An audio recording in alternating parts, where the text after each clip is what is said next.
Mesdames, Messieurs, bonjour, bienvenue dans l'autre direct. Nous sommes aujourd'hui le jeudi 24 avril et je reçois le premier vice-président du Grand Lyon, David Kemmelfeld. Bonjour. Bonjour. Merci beaucoup d'être avec nous. Vous êtes donc tout nouveau élu au Grand Lyon, premier vice-président. L'élection a eu lieu hier, un peu longue, très longue, 6 heures de vote. Il fallait voter un par un, j'allais dire les vice-présidents, 25 vice-présidents, 6 conseillers de bureau. Pourquoi c'était aussi long déjà? C'est aussi long parce que, en réalité... Et pourquoi pas le vote électronique, par exemple? Parce que nous n'étions pas équipés sur le vote électronique et puis surtout parce que le Conseil d'État, la dernière fois, en 2008, nous avions fait un vote bloqué, c'est-à-dire que nous avions une liste et puis chacun pouvait rayer à sa guise les noms qui ne lui convenaient pas. Le Conseil d'État a imposé, pour valider ce vote, qu'il y ait un vote vice-président après vice-président, vote à bulletin secret. Et donc, bien évidemment, 25 plus 6, 31, ça donne effectivement 6 heures de... C'est ça. 6 heures de vote. 6 heures de vote avec 162... Ça permet de réfléchir en même temps. C'est un bon moment de réflexion. Ça permet aussi de discuter aussi. Et de discuter. Et discuter. Alors, c'était une élection un peu particulière parce que finalement, ça préfigure quelque part aussi la métropole de janvier 2015. Vous, par exemple, votre délégation économie, elle a été élargie. Ma délégation, je retrouve la délégation que j'avais en 2008 sur l'économie, sur le développement économique.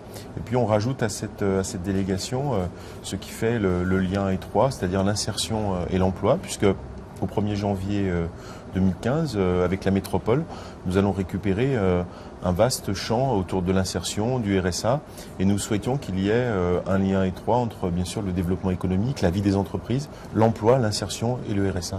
C'est une attribution, une délégation particulière, notamment en ces temps difficiles, chômage, etc. Oui, mais je crois que le signe qui a été envoyé par Gérard Collomb sur cette première vice-présidence, il est essentiellement là.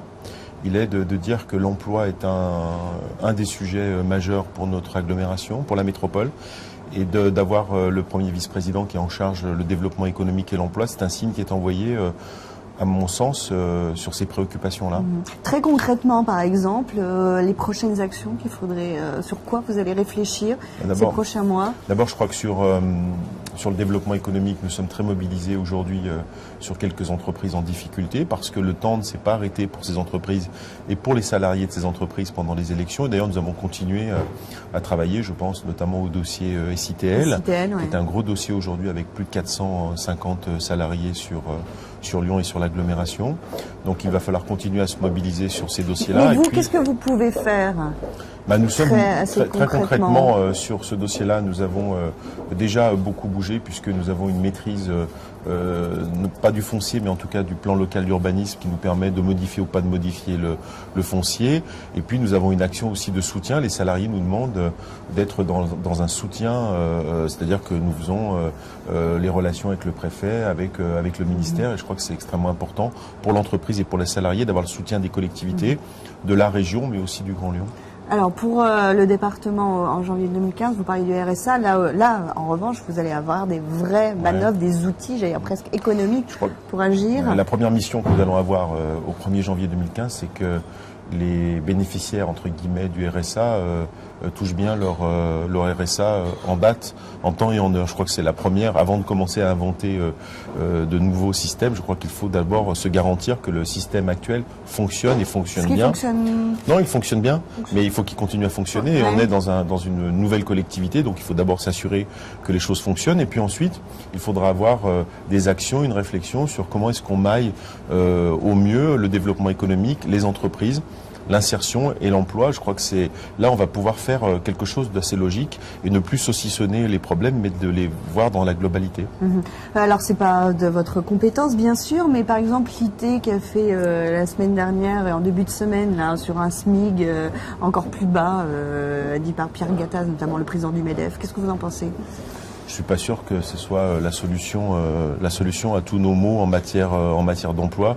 Je crois qu'il y a aujourd'hui à l'échelle gouvernementale un certain nombre de discussions avec les partenaires sociaux, mais je crois que c'est pas foncièrement la bonne solution de commencer à tout de suite évoquer. On a l'impression qu'il n'y a pas de bonne recette. On a l'impression de ne pas y arriver quand même. Je crois qu'il y a pas de... Hollande avait prévu l'inversion de la courbe, de cette fameuse courbe du chômage. Il n'a pas eu lieu en fin d'année. Je crois qu'il y a une volonté très claire du Premier ministre et de Manuel Valls de continuer à améliorer la compétitivité des entreprises. Je crois que la bataille qui est engagée depuis longtemps, et qui n'est pas seulement d'ailleurs la bataille qu'avait menée François Hollande, mais ses prédécesseurs, c'est une bataille pour l'emploi. C'est extrêmement compliqué, on le voit bien d'ailleurs, s'il y avait une recette miracle, on l'aurait déjà appliquée, je pense.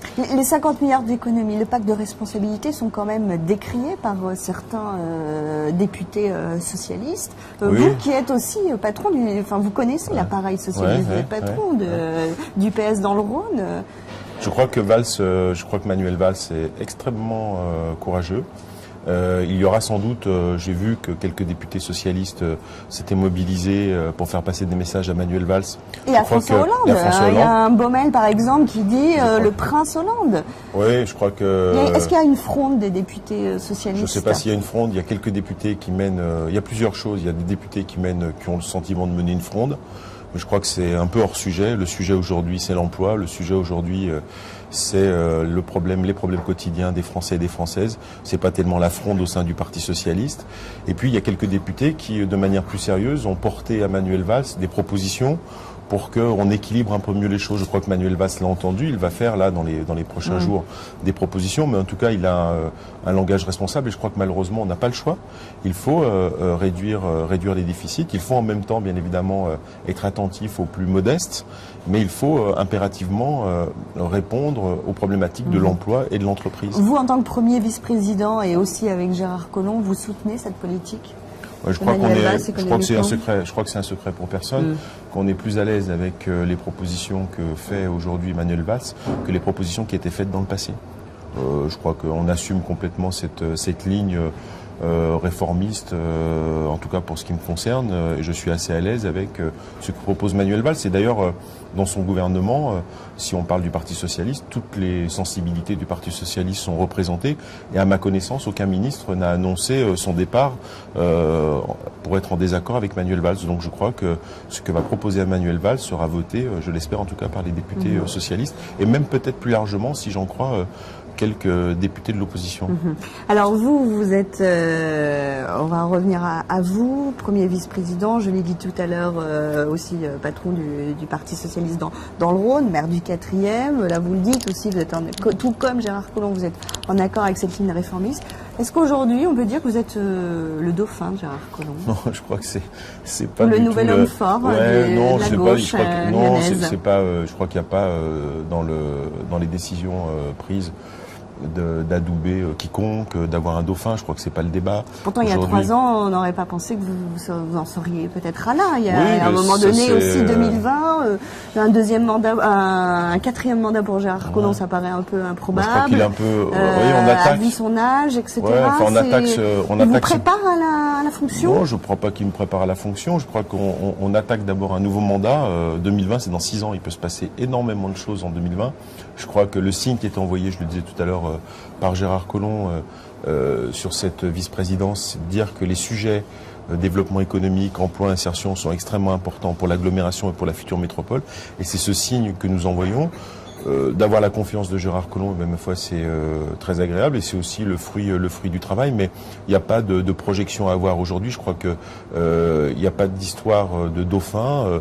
Je crois que le jour J, ce sont les électeurs, les électrices qui décident de qui ils veulent, et c'est pas le passage d'un témoin qui se transmettrait comme ça. C'est une illusion que certains veulent entretenir, mais qui n'est pas du tout la réalité. Comment vous avez vu la nomination de Thierry Braillard, alors député PRG, pas socialiste, bien évidemment, PRG, en tant que secrétaire d'État au sport auprès de Najat Vallaud-Belkacem? Je crois que c'est plutôt, d'abord, je crois que c'est une bonne nouvelle pour la ville de Lyon, pour l'agglomération, d'avoir un secrétaire d'État au gouvernement. Je suis très heureux pour lui parce que je crois que c'est en plus dans ses domaines de compétences, puisque c'est sur le sport. Donc je trouve ça plutôt positif.